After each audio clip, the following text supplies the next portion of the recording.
का ये शरीर है वो अवश्य ही जानता है और समय पूरा हो जाने पर मकान मालिक जबरदस्ती इस मकान को खाली करवा देगा।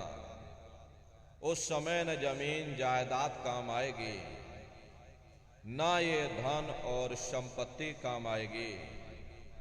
जीवात्मा को निकाल करके इस शरीर से बाहर कर दिया जाएगा। ये शरीर हमारा आपका यहीं जमीन पर धड़ाम से गिर पड़ेगा, क्योंकि जीवात्मा के निकल जाने के बाद में ये शरीर सिर्फ एक माटी का पुतला है, उससे ज्यादा कुछ भी नहीं। आप इस मिट्टी के पुतले को ले जाकर शमशान भूमि पर जला करके राख कर दोगे। हमारा आपका नाम, हमारी आपकी जात और बिरादरी उसी शमशान भूमि पर जल करके राख हो जाएगी। प्रेमी भाई बहनों, इस दुनिया में हित मित भाई बंधु रिश्ते नातेदार कुटुंब परिवार वाले, इनमें से कोई भी चीज तुम्हारी जीवात्मा को इस अधोगति से बचा नहीं सकती। हम कौन हैं, हम कहां से आए हैं, हमें जाना कहां है, ये मानव मात्र के लिए एक कठिन प्रश्न बना हुआ है। इस प्रश्न का हल तब तक नहीं होगा जब तक इस धराधाम पर कोई संत महात्मा फकीर न मिल जाए। इसीलिए वह मालिक अति दया और कृपा करके संतों महात्माओं को धरती पर भेजते हैं और संत महात्मा फकीर यहाँ पर आकर के हम जीवों को समझाने की कोशिश करते कि भाई हम आए वही देश से जहां तुम्हारो धाम, तुम सबको घर पहुंचावना एक हमारो काम। हम उसी देश से आए हैं जिस देश के तुम रहने वाले हो, परंतु तुम अपने सच्चे देश को छोड़ करके इस झूठे काल और माया के देश में फंस गए। यह देश तुम्हारा देश नहीं, तुम्हारा देश सचखंड है। ये कौम तुम्हारी कौम नहीं, तुम्हारी कौम सतनाम है। और ये जीवात्मा उस सतनाम रूपी समुद्र की बूंद है। इस बूंद को समुद्र से मिलाओ, यानी जीवात्मा को उस परमात्मा से मिलाओ। वो परमात्मा है, वो आपको मिलेगा, जीते जी मिलेगा। इसी मनुष्य शरीर में मिलेगा। इसी मनुष्य शरीर के अंदर जा करके परमात्मा से मिलने का वह एकमात्र दरवाजा है। उस दरवाजे का भेद केवल संतों महात्माओं को ही प्राप्त है। ये दुनिया के लोग, दुनिया की आवाम जनमानस दुनिया के ज्ञान को पढ़ करके अहंकार में डूबे रहते हैं कि हमसे बड़ा कोई ज्ञानी यहाँ नहीं है। लेकिन उनको ये नहीं मालूम, जहाँ ये दुनिया का ज्ञान समाप्त होता है, उसी के सिर की चोटी से ये आध्यात्मवाद, आत्मा और परमात्मा का ये गुण ज्ञान रहस्य विज्ञान प्रारंभ होता। उस विज्ञान को पाने के लिए सबसे पहले यह जरूरी है कि पहले आप लोग मानवतावादी बनो, मानव धर्म और मानव कर्म को अपनाओ। हरे मानव धर्म क्या है? इंसान इंसान के काम आवे, एक दूसरे की निस्वार्थ भाव से सेवा करे, सत्य दया अहिंसा परोपकार आदि गुणों को अपने जीवन में उतार करके और किसी संत महात्मा की खोज करके उनके बताए हुए रास्तों पर चल करके उस मालिक की भक्ति करके अपनी जीवात्मा का कल्याण करा ले, यही इंसान का सबसे बड़ा मानव धर्म है।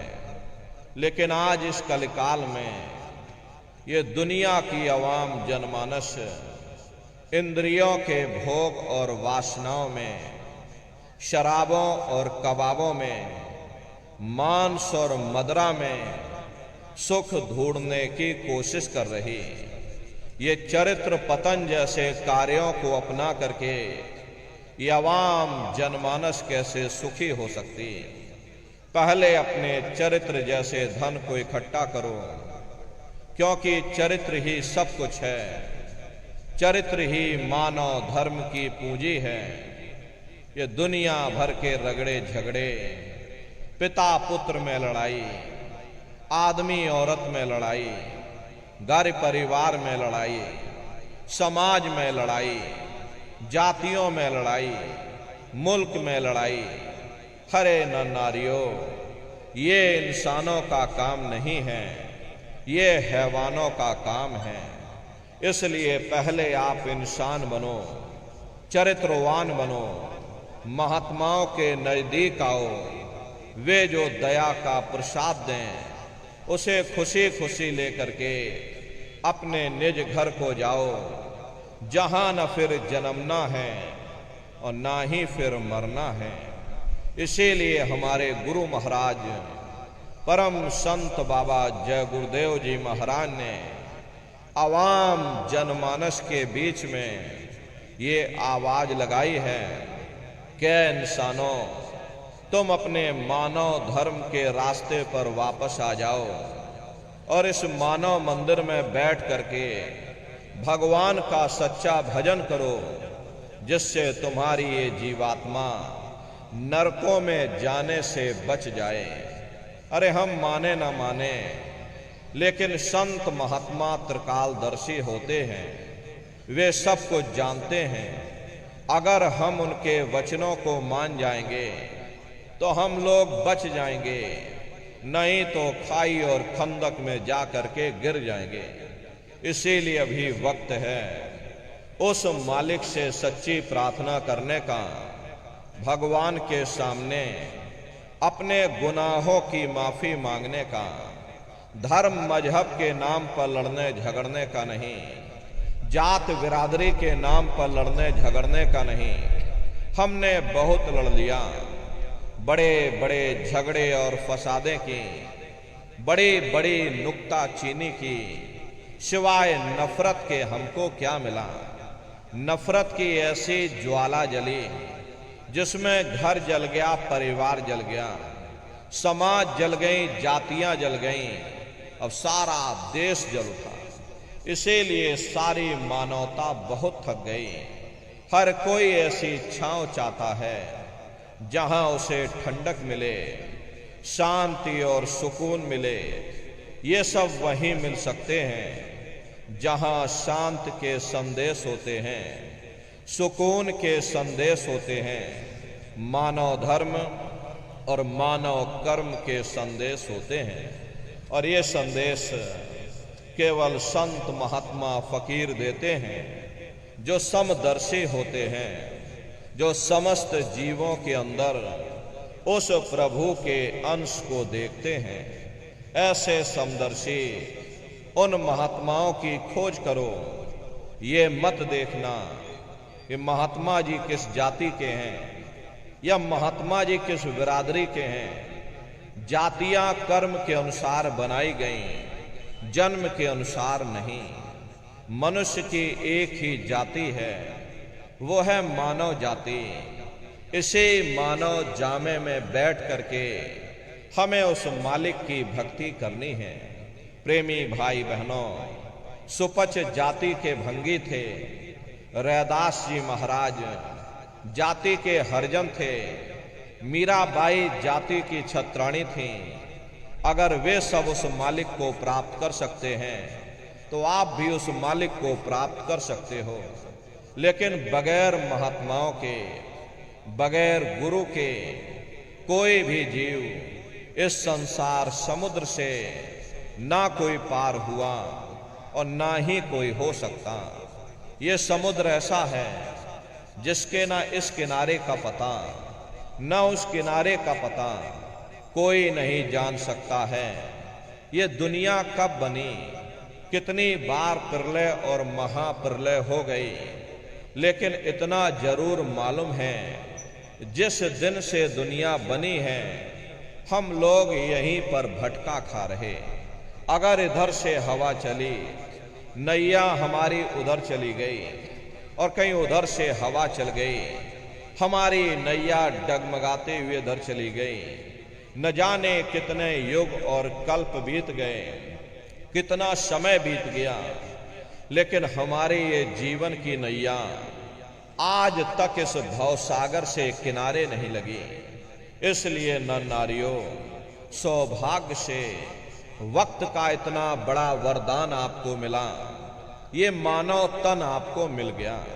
न जाने किस महात्मा की दया हो गई, न जाने कौन से जन्म जन्मांतरों के शुभ पुण्य कर्म उदय हो गए जो आपको ये मनुष्य शरीर मिल गया। अब की बार ये मौका तुमको मिल गया है। अरे मिली नरदेह यह तुमको, और बनाओ काज कुछ अपना, और पचो मत या इस जग में, जानियो रैन का सपना। प्रेमी भाई बहनों, जैसे रात में हम लोग स्वप्न देखते हैं, हालांकि उस समय पर हमें स्वप्न सच मालूम पड़ता है, असली प्रतीत मालूम होता है, लेकिन जब हम लोग सुबह उठते हैं, जब हमारी आंखें खुलती हैं, तब हमें होश आता है कि नहीं भाई, हम तो स्वप्न देख रहे थे, ये सब भ्रम है। ठीक उसी प्रकार से ये दुनिया भी 10-20-100 साल का स्वप्न है। अब आप कहोगे हम जाग रहे, परंतु प्रेमी भाई बहनों, ऐसा हरगिज नहीं है। जिस दिन मौत का वक्त आएगा, हम लोग रोएंगे, हाय हाय करके चिल्लाएंगे कि हाय, हमने सारी जिंदगी यूं ही स्वप्न में गुजार दी, जागने का समय तो अभी तो आया, जो कुछ करना था अभी करना था। लेकिन प्रेमी भाई बहनों, अब पछताए होत क्या जब चिड़िया चुग गई खेत। महात्मा प्रेम से जीवों को समझाते हैं कि भाई देह और गृह सब झूठा, और भरम में काहे को खपना। ये घर बार हमारा अपना नहीं, अरे पराया देश है। ये सराय खाना है, ये मुसाफिर खाना है। ये शरीर भी तुम्हारा अपना नहीं, ये भी काल का पिंजरा है, किराए का मकान है, पराया मकान है। किसी को 40-50 साल के लिए मिला, किसी को 80-90-100 साल के लिए मिल गया। जितने जितने श्वास उस मालिक ने बख्शे हैं, उसे भुगतने के बाद में हमें शरीर को यहीं छोड़ जाना। श्वास दुधारा नित ही जारी, एक दिन खाली चाम। प्रेमी भाई बहनों, एक तालाब पानी से चाहे कितना भी क्यों ना भरा हो, आप एक छोटी सी नाली काटकर खोल दीजिए, तालाब में छोटा सा छेद कर दीजिए, तो सारा पानी ही तालाब से बाहर निकल जाएगा। ठीक उसी प्रकार से तुम्हारा ये शरीर भी श्वासों का भंडार है, और जब तक श्वासों का भंडार जारी है, हम दुनिया के काम काज में फंसे हुए, दुनिया के कारोबार में हम आप उलझे हुए। लेकिन जिस वक्त ये श्वासों का भंडार खाली होगा, अरे टेलीफोन खड़क जाएंगे, तार पहुंच जाएंगे, संदेश पहुंच जाएंगे, सब रिश्ते नातेदार, सब कुटुंब परिवार वाले, सब अड़ोस पड़ोस वाले मिनटों सेकंडों में इकट्ठा हो जाएंगे। प्रेमी भाई बहनों, जिस शरीर से तुम इतना प्रेम किया करते थे, साबुन से मल मल करके नहाते थे, उसे कोई एक रात भी घर में रखने को तैयार नहीं होता। ये कंधों पर लटका करके शमशान भूमि पर छोड़ करके आ जाते। हिंदू लोग तिनका तोड़ाते, जैसे तिनका टूट गया तेरा मेरा रिश्ता नाता टूट गया। मुसलमान ईसाई लोग खाक की मिट्टी कब्र में डाल देते। जो मेरे लिए खाक की मिट्टी है वह मेरे लिए तू है। हरे मामूली कष्ट नहीं होता, मौत के समय में घन घोर पीड़ा होती है। जन्मत मरत दुसह दुख हुई, सहजो बाई ने बयान किया है। इस सहजो मौत आईया, अंग अंग दिया तोड़, और हिया जरे छाती फटे, उठे पीर घन घोर। गुरु महाराज सत्संग में फरमाते थे कि जैसे 1,00,000 बिच्छू एक साथ मिल करके हमारे शरीर पर डंक मारे, उससे भी लाखों करोड़ों गुना ज्यादा मौत के समय में दर्द होता है। प्रेमी भाई बहनों, जब मृत्यु आती है तो किस तरह से प्राण निकलते हैं, प्राणों के निकलने की क्या प्रक्रिया होती है, पहले उसे आप अच्छी तरह से समझ लीजिए। सिमटत भास श्वास उठ जावे, और प्राण पति जब सिमट समावे, उस समय हमारी ये श्वासें रुक जाती, शरीर की चेतना नीचे से सिमटने लगती है। तो सबसे पहले गुदा चक्र टूटता है, क्योंकि गुदा चक्र में पृथ्वी का वास होता है। गुदा चक्र टूट करके ऊपर इंद्रिय चक्र में समा जाता। इंद्रिय चक्र में जल का वास होता, यानी जल ने पृथ्वी को घोल दिया। फिर जब इंद्रिय चक्र टूटेगा तो ऊपर नाभि चक्र में समा जाएगा। ये नाभि चक्र में अग्नि का वास होता, यानी अग्नि ने फिर जल को सुखा दिया। ये नीचे से सिमटाव होता है, नीचे से ऊपर की ओर सिमटाव होता। पैरों के तलवे से लेकर के ये सिर की चोटी तक सिमटाव होता है। फिर जब ये नाभि चक्र टूटेगा तो ऊपर हृदय चक्र में समा जाएगा। हृदय चक्र में वायु का वास होता, यानी वायु ने अग्नि को अपने में समाहित कर लिया, और इस तरह से वायु ऊपर आकाश में उड़ गई। ये आंखों की पुतलियां ऊपर पलट जाती हैं, मुंह खुला का खुला रह जाता। अरे महात्मा समझाते हैं, जब यह कर्म कलाय उपजावे, बुद्धि सुरत की यान दबावे, जब यह जीवात्मा पांचों तत्वों को लांग करके जल पृथ्वी अग्नि वायु आकाश पांचों तत्वों को लांग करके ऊपर आती है, तो काल दाढ़ में आन दवानी, जब ढरके नैनन से पानी। जब काल अपनी दाढ़ में दबाता है उस समय नेत्रों से पानी निकलता, इंद्रियां टूट टूट करके चकनाचूर हो जाती। सब नात रिश्तेदार खड़े रह जाएंगे, लगे टकटकी दिखे न भाई, वाह समय को करे सहाई। उस समय मरने वाला टकटकी लगाकर देखता है कि कोई मेरी मदद कर दे, कोई मेरी सहायता कर दे, अरे कोई मुझे बचा ले। लेकिन प्रेमी भाई बहनों, सब नात रिश्तेदार खड़े रह जाते हैं, भाई बंधु सब देखते रह जाते हैं, डॉक्टर वैद्य हकीम सब आपको घेरे रह जाते हैं, लेकिन उस समय आपको कोई बचा नहीं पाता। जम के दूत घेर चौफेरा, और निक्षय प्राण छोड़ के डेरा। यमदूत आते हैं, प्राणों की डोरी को तोड़ देते हैं, और जीवात्मा को खींच करके इस शरीर से बाहर कर दिया जाता। जैसे ही जीवात्मा शरीर से अलग हुई, ये शरीर हमारा मिट्टी हो जाता। अरे इस मिट्टी को ले जा करके तुम शमशान भूमि पर जला करके राख कर देते। हाड़ जले जैसे लाकड़ी, केस जले जैसे घास, कंचन जैसी ये काया ढह गई और कोई ना आवे पास। ये कहानी हमारी आपकी यहीं समाप्त हो गई। ये जात बिरादरी के रगड़े झगड़े, ये नाम, ये रुतबा, ये शानो शौकत, ये पद और प्रतिष्ठा, ये प्रधानी और ये कलेक्टरी, ये सब तुम्हारी यहीं समाप्त हो गई। लेकिन उधर देखो क्या होता, तुम्हारी जीवात्मा को ले जा करके ऊपर धर्मराज की कचहरी में पेश कर दिया जाता। वहां पलक झपकते ही तुम्हारे अच्छे और बुरे कर्मों का हिसाब किताब हो जाता। अरे धर्मराज तुमको सजा सुना देते, ले जाओ इनको फलाने नरक में डाल दो, क्योंकि मैंने इनको मौका दिया था। जब ये माँ के घर में उल्टे लटके हुए थे, सिर इनका जब नीचे था और पैर जब इनके ऊपर थे, माँ के घर में जब ये उल्टे लटके हुए थे, जठराग्नि में जब ये तप रहे थे, उस समय इन्होंने मुझसे प्रार्थना की थी कि हे मालिक, अब प्रभु कृपा करो वे भांति और सब तज भजन करह दिन राती।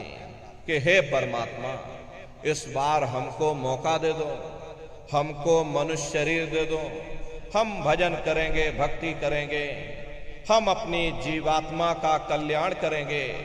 तो मैंने इनकी प्रार्थना को स्वीकार कर लिया और इनको मैंने सुंदर सा ये मनुष्य शरीर दे दिया और कह करके मैंने भेजा था कि भाई ये मनुष्य शरीर ये किराए का मकान है, ये तुम्हारा अपना नहीं है। अगर ये तुम्हारा अपना होता तो हमेशा तुम्हारे पास रहता। ये तुम्हारा अपना नहीं, ये मैंने तुमको कुछ समय के लिए किराए का ये मकान दिया है। हाँ, तुम अपनी जीवात्मा को मेरे किराए के मकान में बैठा करके, मालिक की भक्ति करके, समय रहते अपनी जीवात्मा को जगा लेना, अपनी जीवात्मा का कल्याण करा लेना। मैंने कुछ समय के लिए तुम सबको ये किराए का मकान दिया है और जब समय पूरा होगा तो मैं अपने सिपाहियों को ऊपर से भेजूंगा और उस समय पर तुम मेरे किराए के मकान को खाली कर देना। लेकिन इतना ध्यान रखना, जैसा साफ सुथरा मैंने तुमको ये किराए का मकान दिया है, वैसा ही साफ सुथरा तुम मुझको वापस लौटाना। लेकिन इस किराए के मकान में बैठ करके इन्होंने बुरे खोटे पाप कर्म कर डाले। मेरे किराए के मकान को इन्होंने अपने कर्मों से गंदा कर दिया, इसलिए कर्मों की सजा इनको मिलेगी। ले जाओ इनको फलाने नरक में डाल दो। अरे महात्मा कभी झूठ नहीं बोलते। महात्माओं ने जब साधना किया और साधना करके जब ऊपर गए और ऊपर जा करके जब उन्होंने नरकों का हाल देखा, तो हमारी आपकी जानकारी के लिए उन्होंने धर्म ग्रंथों में लिख दिया कि लोह के खम्भ तपत के माही, और जहां जीव को ले चिपकाई वहां बड़े बड़े लोहे के खंभे अग्नि से धधक धधक कर लाल हो रहे। ऐसे खोटे जीवों को उन्हीं खम्भों के ऊपर लिटा दिया जाता। वाही समय की कहां सुनाई, और लोहा अगन धमन धोकाई, और जो धमन से धोक लोहारा, और लोहा जो अग्नि में डारा।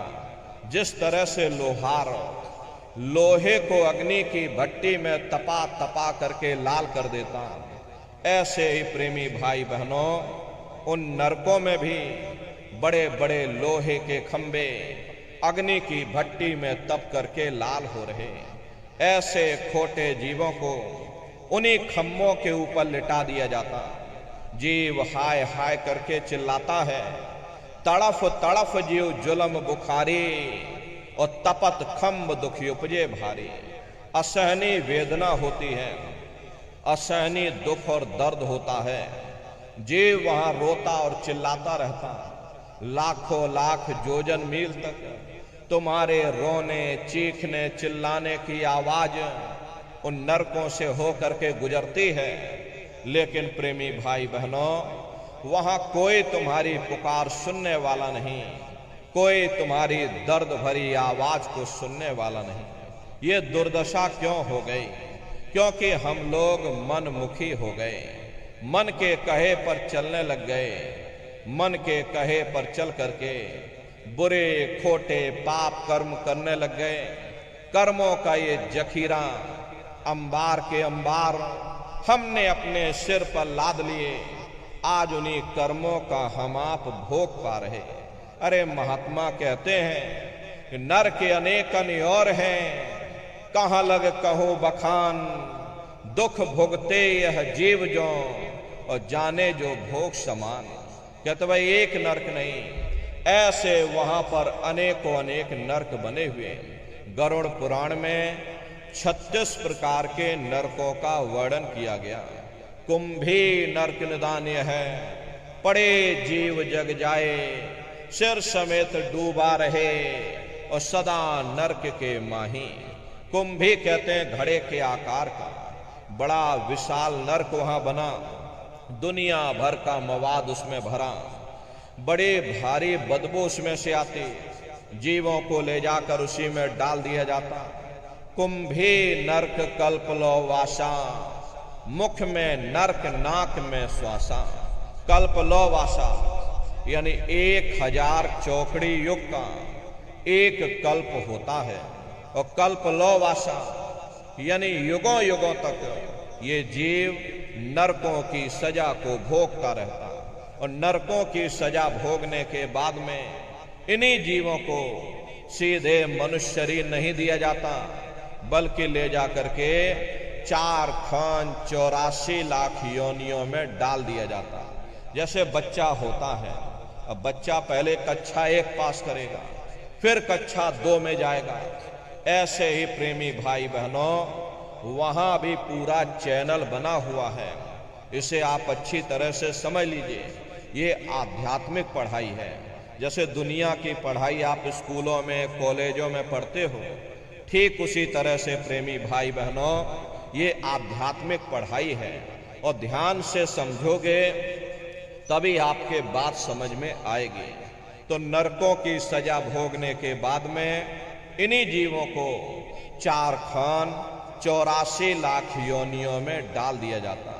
ये 4 खान 84 लाख योनियां ये कोई मामूली योनियां नहीं होती।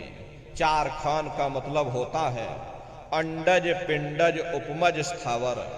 ये 4 खाने होती हैं।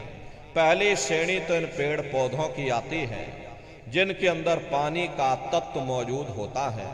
कभी ये भी मनुष्य हुआ करते थे, लेकिन आज अपने कर्मों का ये भोग पा रहे हैं। एक जगह पर पेड़ बनके खड़े हुए। दूसरी श्रेणी कीड़े मकोड़ों की आती है जिनके अंदर पृथ्वी और अग्नि का तत्व मौजूद होता है। तीसरी श्रेणी पंछियों की आती है। चौथी चौपाए जानवरों की आती है। और 5वीं स्वयं इंसानों की आती है, जिसके अंदर 5 तत्व जल पृथ्वी अग्नि वायु आकाश 5 तत्व मौजूद होते हैं। प्रेमी भाई बहनों ये 4 खाने हैं। इनकी अलग अलग कुल 84 लाख योनियां होती हैं। अब आप पेड़ पौधों को ही देखिए तो आम का पेड़ अलग है, नीम का पेड़ अलग है, पीपल का पेड़ अलग है। ऐसे ही अलग अलग प्रजातियों के कीड़े मकोड़े हैं, अलग अलग प्रजातियों के पशु और पंछी हैं। कुल मिलाकर के 84 लाख योनियां हैं। हम दुनिया के जीव नरकों की सजा भोगने के बाद में इन्हीं 84 लाख योनियों में डाल दिए जाते हैं। मामूली कष्ट नहीं होता। हमको आपको गर्मी लग गई तो हम लोग देखो छाया में आ गए, सर्दी लग गई कंबल रजाई ओढ़ लिया, भूख लग गई तो भोजन कर लिया, बीमार हो गए तो अस्पतालों में चले गए, अपना अपना इलाज करवा लिया। लेकिन देखो उन जानवरों को, क्या गर्मी, क्या सर्दी और क्या बरसात। एक एक रोटी के टुकड़े के लिए बेचारे दर बदर रोड पर भटकते रहते। किसी का हाथ कट गया, किसी का पैर कट गया, किसी को आपने जीते जी काट डाला, मुर्गी की पकड़ करके गर्दन ही घुमा डाली। अरे उनको भी दर्द होता है, उनको भी तकलीफ होती है, लेकिन वे बेचारे बेजुबान हैं, कुछ बोल नहीं पाते, कुछ बता नहीं पाते। हम लोगों के अंदर ये जुबान है, हम लोग बोल बता देते हैं, वे सिर्फ रोते और चिल्लाते रहते। अरे कौन उनकी पुकार सुनने वाला, कौन उनकी दर्द भरी आवाज को सुनने वाला, कौन सी अदालत में जा करके वे बेचारे दरवाजा खटखटाएं, या कौन मजिस्ट्रेट उनकी फरियाद को सुनेगा। प्रेमी भाई बहनों, कोई सुनने वाला नहीं है। कृष्ण भगवान ने उद्धव से कहा कि हे उद्धव, ये जो तुम चींटा देख रहे हो, ये कई बार इंद्र बन चुका। प्रेमी भाई बहनों, जब स्वर्गों का राजा इंद्र वह अपने कर्मों के कारण चींटा बन सकता है, तो हम दुनिया के जीवों का क्या हाल होगा, हम लोग कभी विचार नहीं कर पाते। धृतराष्ट्र ने कृष्ण भगवान से पूछा कि हे केशव, मैं अंधा क्यों हूं? मुझे 100 जन्मों की खबर है, मैंने इन 100 जन्मों में कोई ऐसा कर्म नहीं किया जिससे कि मैं अंधा होता। कृष्ण भगवान ने सिर पर हाथ रख करके कहा, जरा और पीछे जा करके देखो। देखा तो 106 जन्म का कर्म निकला। प्रेमी भाई बहनों,